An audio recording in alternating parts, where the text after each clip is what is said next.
Mela is held every 12 years in 4 cities. Hindu devotees congregate in these places to lead a pious life, aspiring to absolve themselves of their sins and being freed from the cycle of birth and death.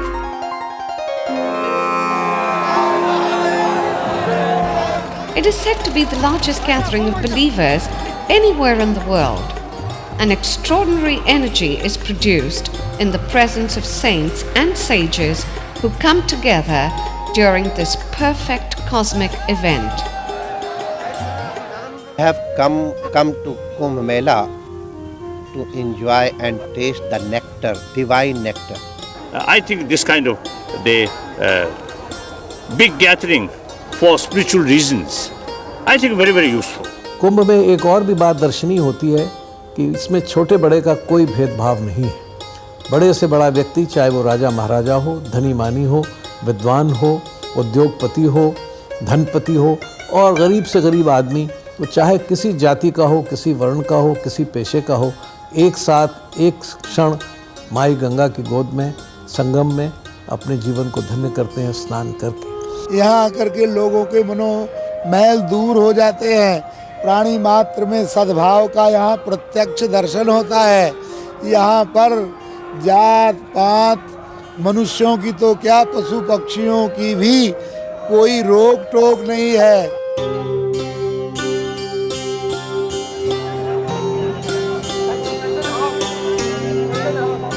The Tropic of Cancer goes over Prayag. The unique planetary positions favorably influence all the living beings during this period at Prayag. According to Atharva Ved, the human head and neck form an inverted pitcher or comb from where Amrit or nectar flows downwards into the body. The Matsya Puran and Garud Puran mention a legend where the Devtas and Asuras churn the cosmic ocean to recover a pot or kumbh containing Amrit, which is the nectar of immortality. When Dhanvantri, the divine healer, appeared with the pot, the Devtas and Asuras fought for it. The gods won, but not before some nectar from the pot had spilled at Prayag, Hardwar, Ujjain and Nasik, the 4 places where Kumbh Melas take place. Kumbh is mentioned in the Vedas and the Ramayana. One legend says that Lord Buddha visited the Kumbh some 450 years before the birth of Christ. The first reference to the Mahakumbh by any foreigner was made by Chinese traveller Hun Sang in 7 AD during the reign of King Harshavardhan, when, according to Sang, 500,000 people had taken a dip in the Sangam.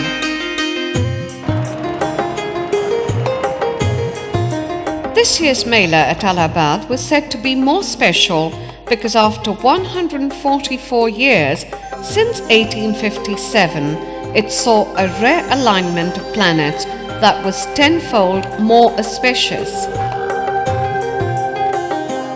Besides, this was the first major Kumbh Mela since the advent of the electronic and satellite era.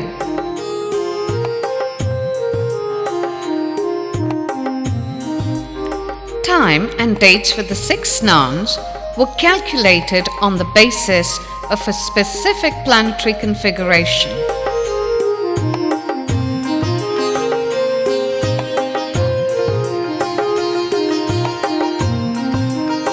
With a budget of Rs 1,650 million, the sandy ghats of Yamuna and the Ganga were turned into an organized tent city. One could call it a management marvel or put it down to the sheer organizational skill of us Indians. The government left no stone unturned to make this Kumbh an international spiritual event. Special security measures were taken since numerous celebrities, national and international, were expected to visit the Sangam. There were hardly any problems of sanitation, communications, road and rail transport, power and water supply. Our Kumbh management proved that we could do it.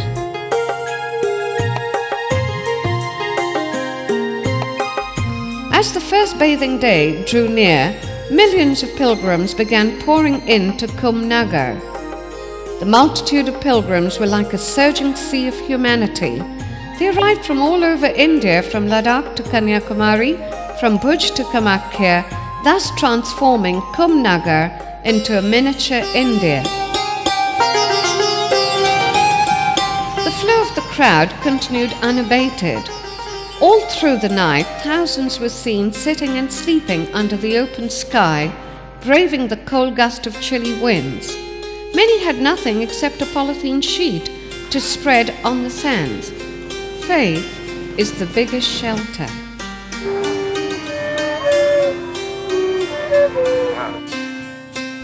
With these pilgrims came foreigners from around the world to search for something that their civilization failed to give them.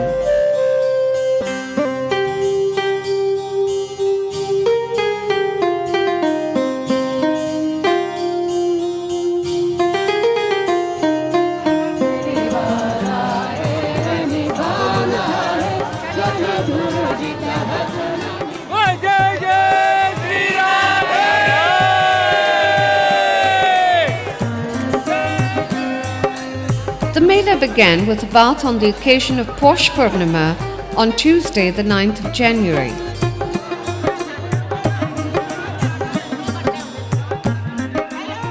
Braving intense cold, more than 5 million devotees took a holy dip in the waters of the Sangam, the confluence of Ganga, Yamuna, and mythical Saraswati. The second snan was on Makar Sankranti. It was the first of the Shahi snans.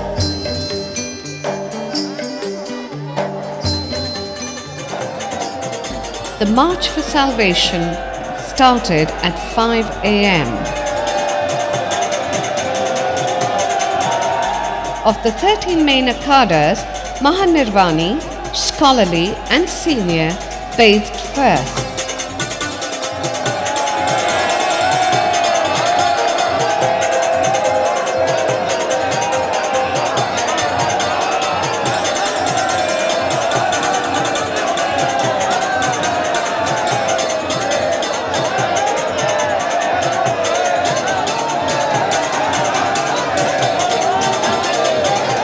The Akhada procession was witnessed by devotees with folded hands. These Akhadas were created by Adi Guru Shankaracharya for protecting Hindus from forcible conversions and for propagating the Vedic religion.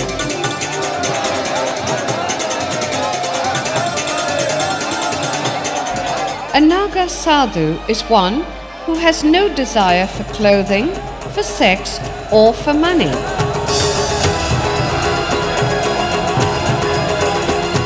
The sky is his clothing and the earth his bed, and the ash on his body symbolizes his readiness to get sacrificed anytime. History records that these mendicants had offered their services to small princely states in the face of invasions. They fought to protect Hardwar in 1666 AD, Allahabad in 1748 AD, and Mathura in 1757 AD. In these battles, thousands of Naga warriors sacrificed their lives on the altar of motherland and religion.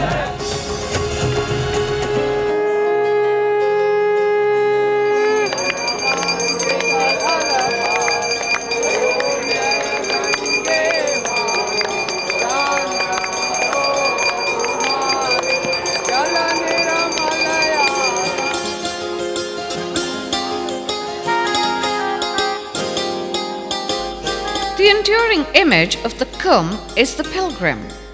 There were three types of pilgrims at the Kumbh: those who believed in an awe-inspiring God, those who believed in God as a close companion, and those who were sheer spectators.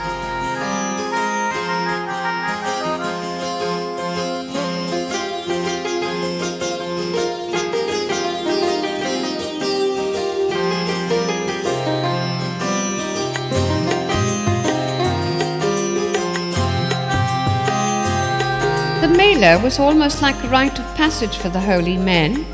Here they met with others with different streams of thought, discussed religion, elected their leaders, gathered new followers, and preached. Kumbh offered a great opportunity to millions to meet the great sages and hear their discourses and learn.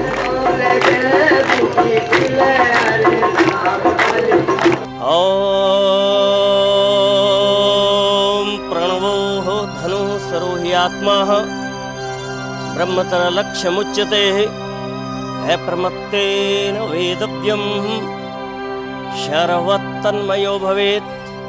बड़े जोर से नारद जी महाराज हंसने लगे। बहुत से लोग वहाँ एकत्रित हुए। महर्षि नारद जी को देख करके बहुत से लोगों ने कहा कि महाराज तो हंस रहे हैं। फिर थोड़ी देर में नारद जी महाराज रोने लग गए।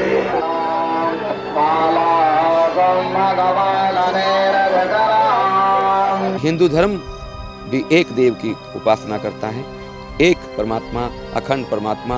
उसके हजार नाम हो सकते हैं, लेकिन परमात्मा कभी दो हुआ नहीं, ना कभी होगा।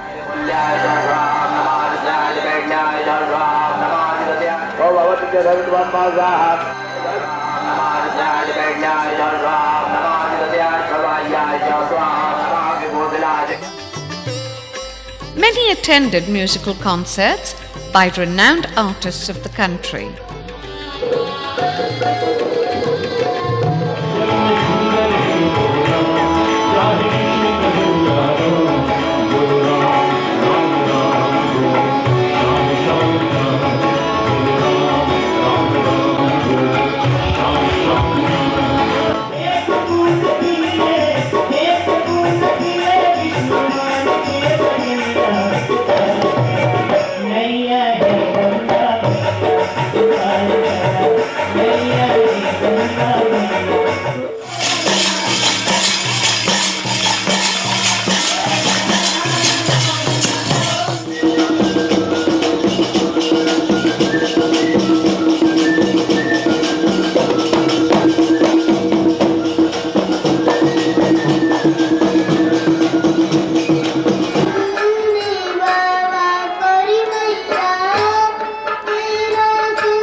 One of the must-see sight at the Kumbh was its market.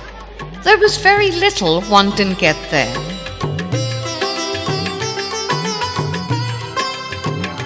Kumbh truly showcased the universal spirit of Hinduism. Everyone was welcome in its fold. Nothing was communal.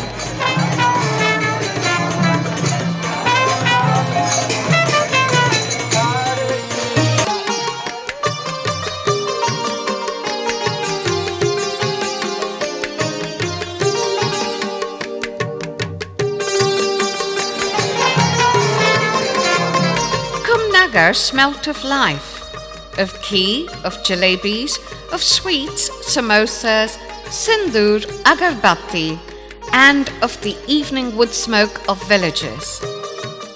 Yet, almost every person who took the holy dip was not thinking of life here, but of the snan as a bridge to the afterlife. This was a crowd detached from life, single, alone in the crowd, but united in the arrangements for the final journey.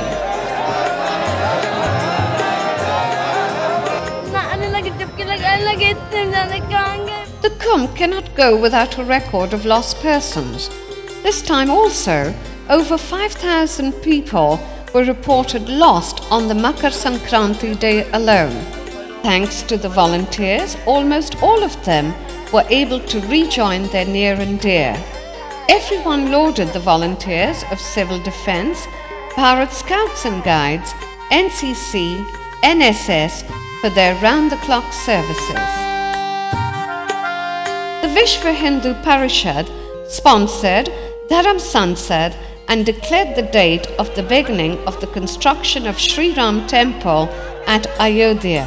ये महापर्व जिस हेतु से हमारे इस देश के भीतर हमारे संतों ने, ऋषियों, मुनियों ने इसको कायम किया था, वह निश्चित रूप से परिपूर्ण हो रहा है। इसका केवल बाह्य रूप गंगा स्नान मात्र का रह गया था, किंतु अब धर्म संसद के माध्यम से एक संदेश पूरे भारत को जाता है और हिंदू समाज अपनी समस्याओं के निदान के लिए उद्यत होता है। यह एक बहुत बड़ी उपलब्धि इस धर्म संसद से, इस महाकुंभ के अवसर पर हुई है। A replica of the proposed Sri Ram Temple at Ayodhya was the biggest attraction for devout Hindus.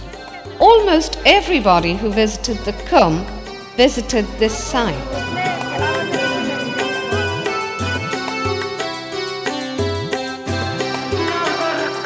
An estimated 25 million pilgrims participated in the Shahi Snan on morning Amavasya, which began at 5:15 a.m.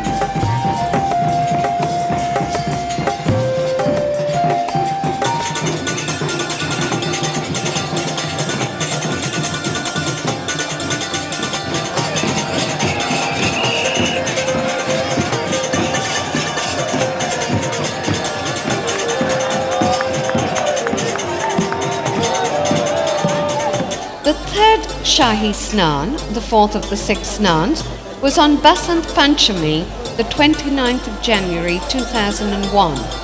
It formally commenced at around 6 a.m. as the Akhadas arrived in royal processions.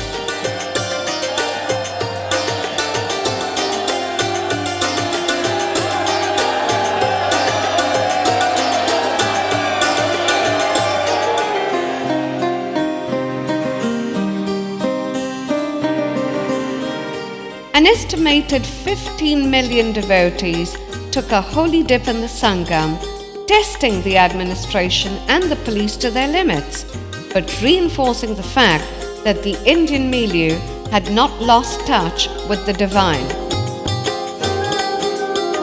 The beauty of Hindu ethics is that it is not absolutist or formal, but relative, and molds itself according to the individual. There are no commandments. Instead, the onus of doing good and avoiding evil is put upon the person.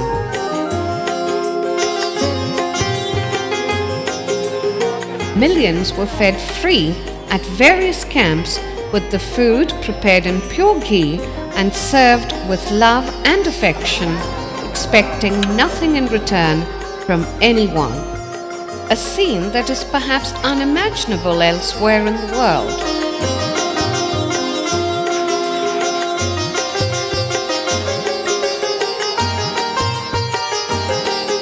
Contrary to the tales of stupendous filth, the walkways and the riverbanks were fairly clean.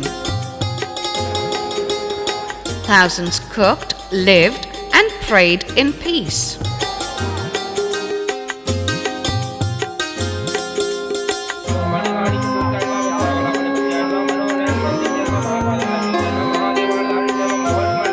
When I heard, when we said we go to India, oh, be careful, you're not safe, but we are safe, very safe and helpful and happiness. The Kumbh was a Dehat Ka Mela, that is, a rural festival. Besides the sadhus, tourists and pilgrims, this Mela was for Kalpavasis, who prayed and lived there with self-imposed discipline for 30 days.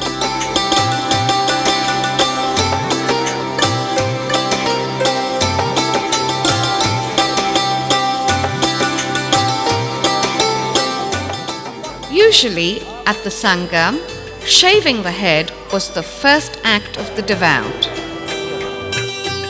Unless one performs a mundan, which is the shaving of one's head, there is no point in performing a pinddan, which is praying for one's ancestors at Gaya or Maran, which are death rites at Kashi, or even charity at Kurukshetra.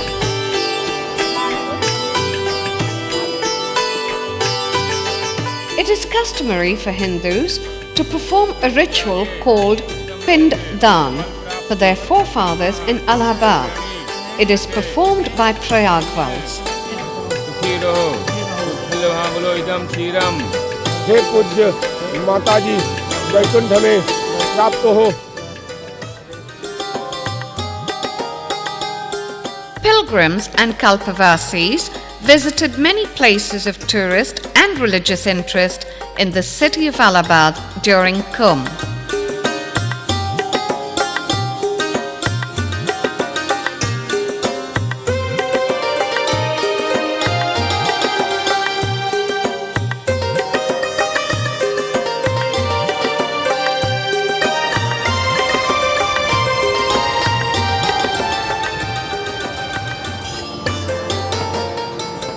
On the occasion of Maghi Purnima, an estimated 10 million pilgrims took a sin-cleansing dip in Sangam.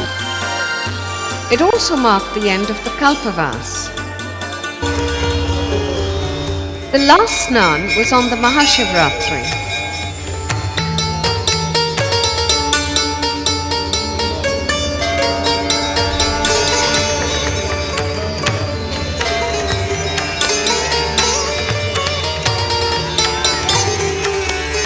After a holy bath in the Sangam, millions prayed and worshipped Lord Shiva. The 44-day spiritual carnival that formally started on the 9th of January on Paush Purnima culminated on Mahashivratri. The beauty of this carnival lies in the fact that it transcends the barriers of culture, religion, and geography to create a synthesis of experiences that is so uniquely our own.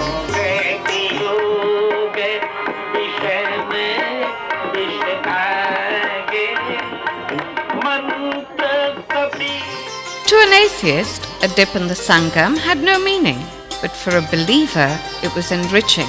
He enjoyed his wish fulfillment of a long treasured dream of a dip during the Kumbh in Prayag. He returned home, enriched within, enlightened and content. This was the greatest reward for him. Lord Krishna says in Srimad Bhagavad Gita, as various rivers meet the ocean, the worship of various gods and goddesses reaches me. In the Indian context, the various faiths and religions, languages and dialects, the way of living, dresses and regions may be strikingly different, but a slender link runs through them. Mahakumbh 2001 at Prayag was a shining example of this unity in diversity. Coming after 12 years, with planetary positions that repeat only once in 144 years, Mahakumbh 2001 in Allahabad will go down in history as one of the most peaceful, most photographed, and relatively incident-free spiritual gatherings on earth.